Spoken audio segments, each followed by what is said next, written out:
The crystal chandelier sparkled above like a sky full of stars. The cake was taller than the table. Gold and pink balloons filled the billionaire's ballroom.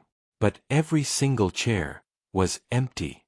In the middle of that huge, beautiful room sat Evelyn King. She was 12. In a wheelchair, wearing a soft blue dress and a tiny silver crown. Her eyes stayed fixed on the giant double doors. "Do you think they're coming, Sophia?" she whispered. Sophia, the maid, knelt beside her. Her uniform was simple, her hands rough from work, but her voice was gentle. "They will come, princess," she said softly. "You invited them with so much love. They will come." But inside, Sophia's heart already knew the truth. At the back of the room, Robert King, billionaire businessman, was talking on his phone. "Yes, Michael, everything is perfect," he said.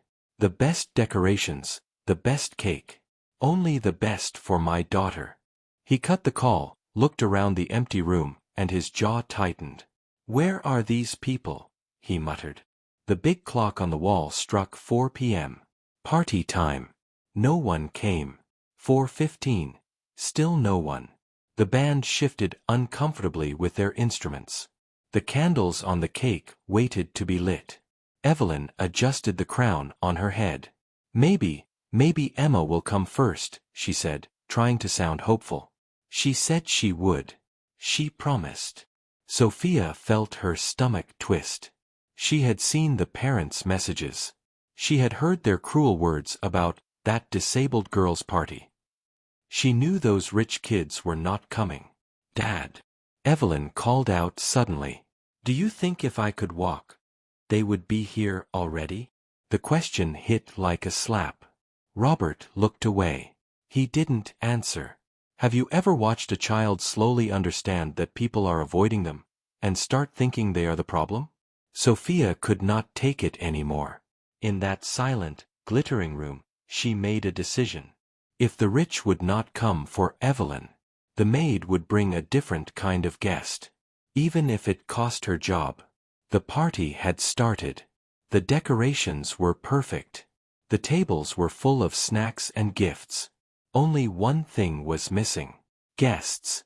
Evelyn kept her eyes on the door, fingers pressing into the armrest of her wheelchair.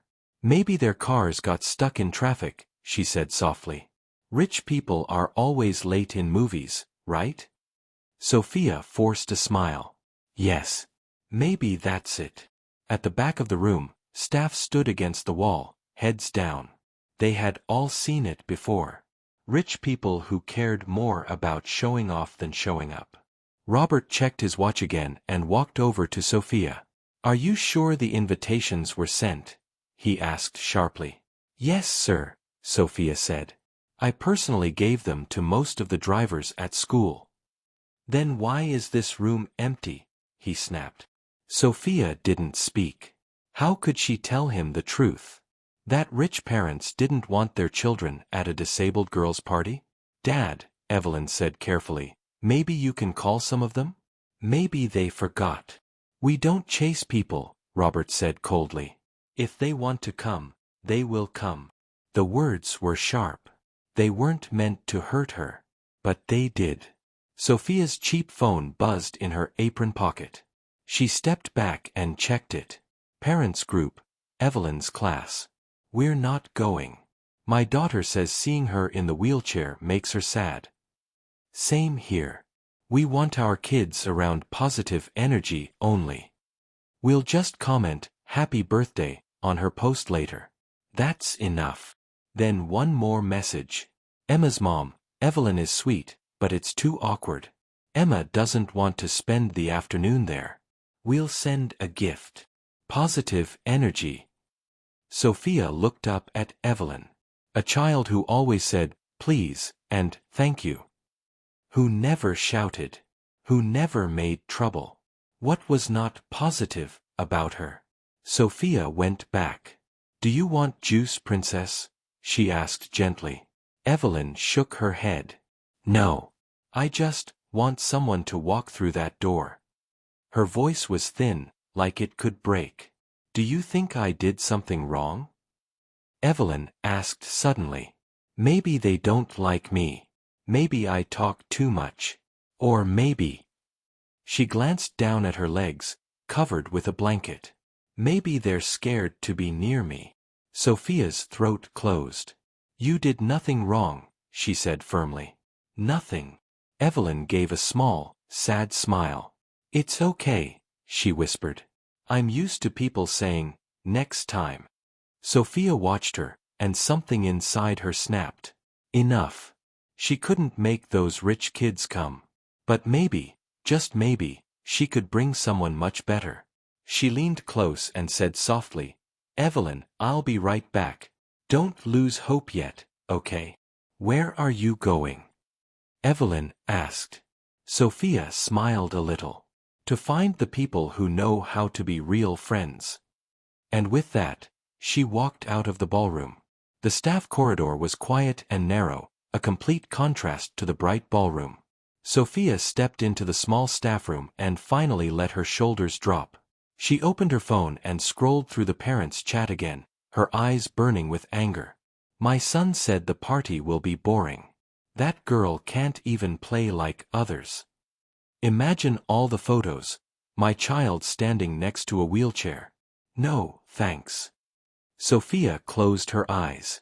Ya Allah, she whispered under her breath. How can people be this cruel to a child? Then she did what mothers do when they are desperate. She called her own child. Emma, she said. Mama, are you okay? Emma's voice came, a bit breathless. I'm fine, my love, Sophia said, but her voice was heavy. How was school? It was okay, Emma replied. Some girls laughed at my shoes again. Said they look, Maid discount. I ignored them. Sophia's heart squeezed. Poor or rich, kids could be so cruel. Emma, she said, I need your help. A big help. With what? Emma asked. It's Evelyn's birthday, Sophia explained. She invited her whole class. No one came. Not one kid. Silence. Then Emma's voice, small and shocked. No one, she repeated. Not even one. Not even one, Sophia said. Because she's disabled. Because she's in a wheelchair. That's stupid, Emma said, and her voice now had fire. She didn't choose that. Why are they punishing her? Sophia closed her eyes, tears finally falling. Will you come? She asked. And maybe bring Ayan and Sana from our building? Any kids who are kind. You don't need fancy clothes. Just your beautiful heart. Emma didn't even pause. Yes, she said. I'll come. Give me a little time. Sophia smiled through her tears. You're my brave girl. She hung up and rushed to the kitchen. Maria, she called. The cook turned. Yes. If a few children come, staff children, can you help with extra snacks? Popcorn, juice, simple things. Maria's eyes softened. For that little angel?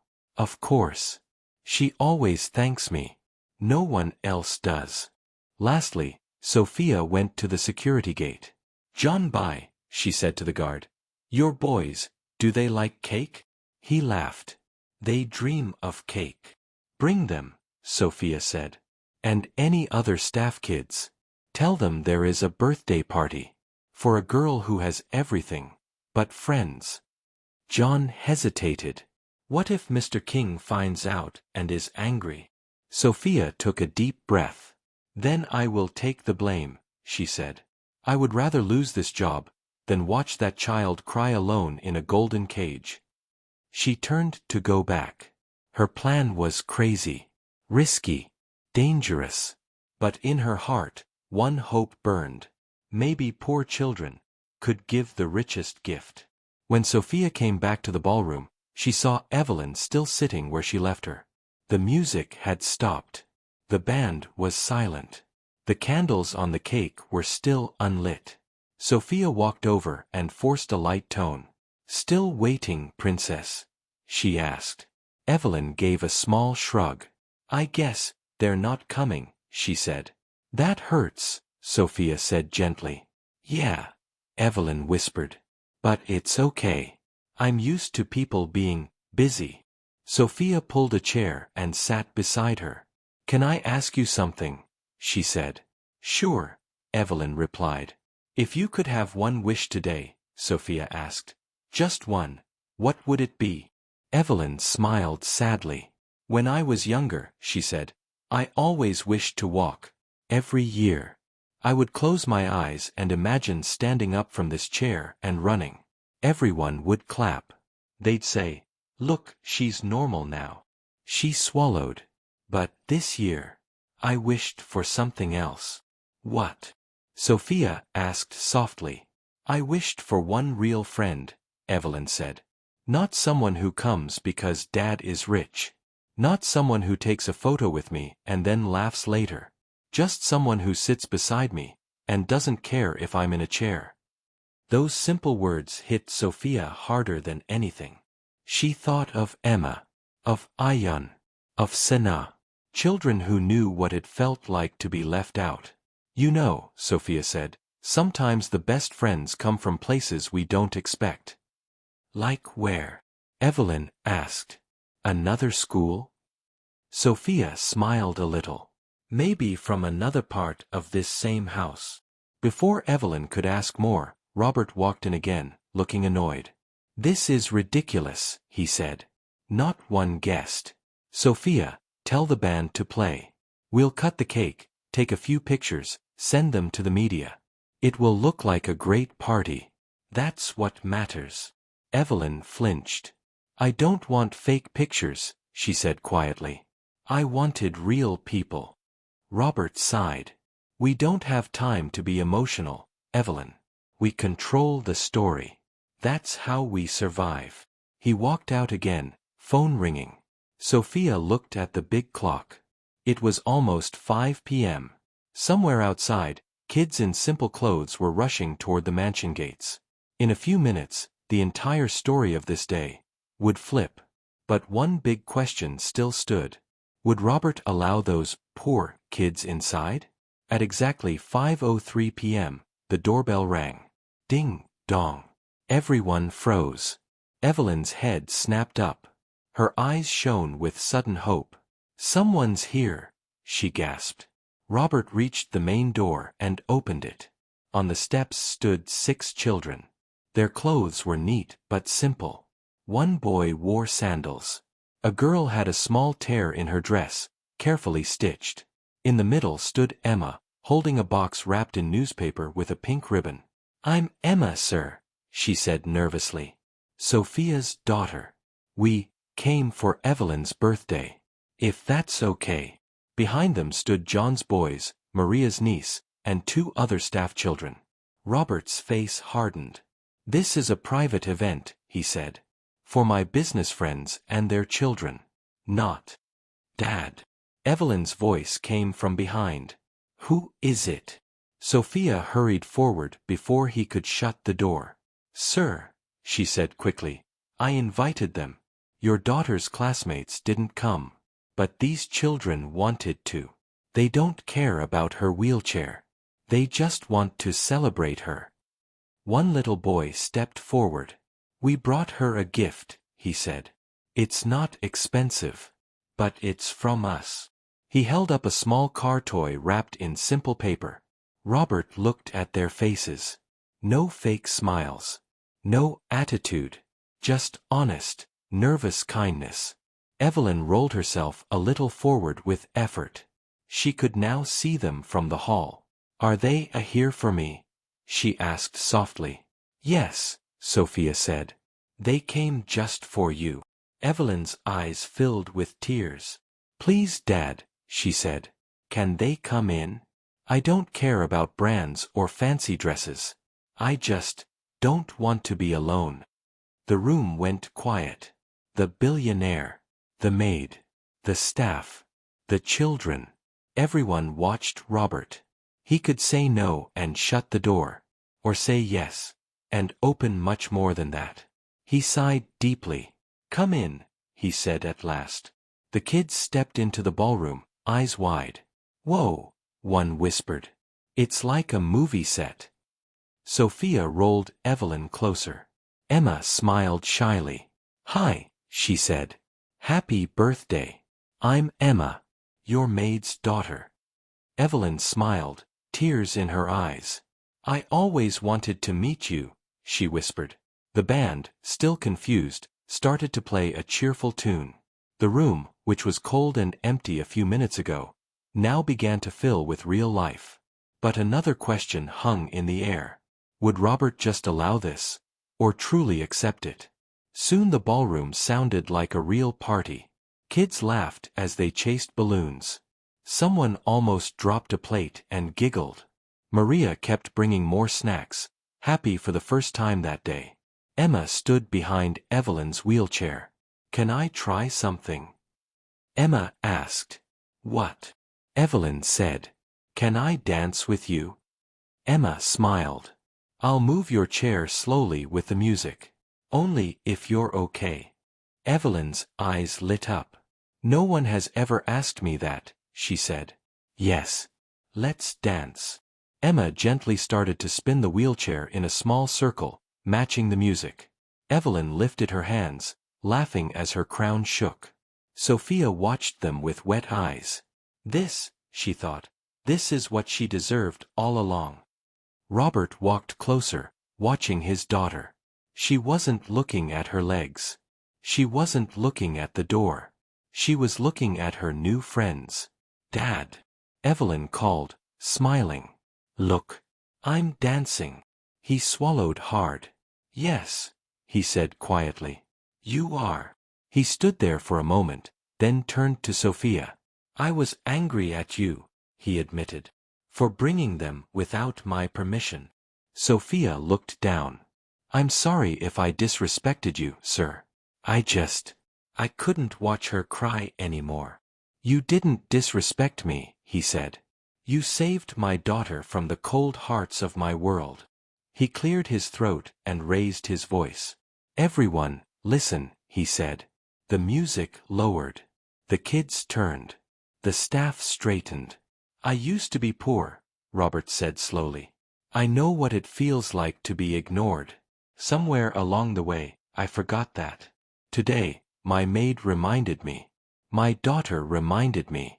I cared more about status than kindness. That ends now. He looked at the staff children. From today, this house is open to you, he said. Not just for your parents to work, but for you to learn, play, and grow. I will start a scholarship fund for all of you. You shouldn't be punished because your parents are staff. You are not less than anyone. Gasps filled the room. Some staff covered their mouths. A few began to cry quietly. Sophia whispered, Sir, this is too generous. No, he replied. This is late. He then knelt beside Evelyn.